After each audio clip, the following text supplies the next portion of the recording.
एवढा पावसाळा असताना सुद्धा जे काम कोणीच करणार नाही ते काम मी आज केलं होतं. तर ते काम कुठलं ते मी तुम्हाला पुढे सांगतेच. पण त्याआधी मला ना छान आज टिफिनमध्ये मुलांना मेथीचे पराठे द्यायचे होते. त्यासाठी मी असं छानसं कणिक मळून घेतलं होतं आणि तुम्हाला जरी क्विक दिसत असलं ते मळलेलं तरी मला ते मळायला खूप मेहनत लागली. त्यानंतर मग मुलांसाठी छान पराठे वगैरे बनवून घेतले आणि नेहमीप्रमाणे त्यांना पराठ्याचे रोल बनवून टिफिनमध्ये दिले आणि अहोंना आणि बाबांना पण नाश्त्याला आज पराठे आणि दहीच दिलं होतं, कारण दुसरं काही बनवायला मला वेळ नव्हता, कारण लगेच अहोंचा टिफिनसुद्धा बनवायचा होता. त्यानंतर हे जे वाटाणे आहे ना हे मी भिजत घातले होते. आता याचं काय करणार आहे ते मी तुम्हाला सांगते नंतर.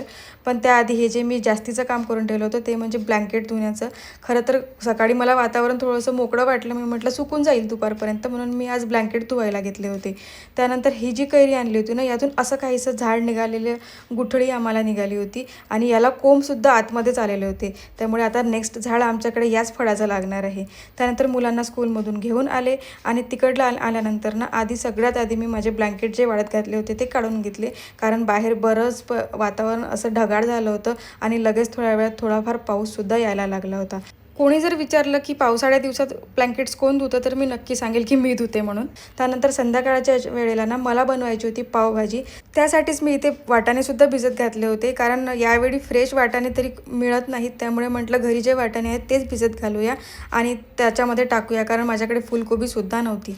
त्यामुळे मग हे जे बाकीच्या माझ्याकडे भाज्या होत्या त्या सगळ्या भाज्या आणि यावेळी ना मी कांदा टोमॅटोसुद्धा डायरेक्ट कुकरलाच लावला होता आणि मग त्याला कुकरमध्ये लावून घेतलं आणि छान भाज्या बॉईल करून घेतल्या.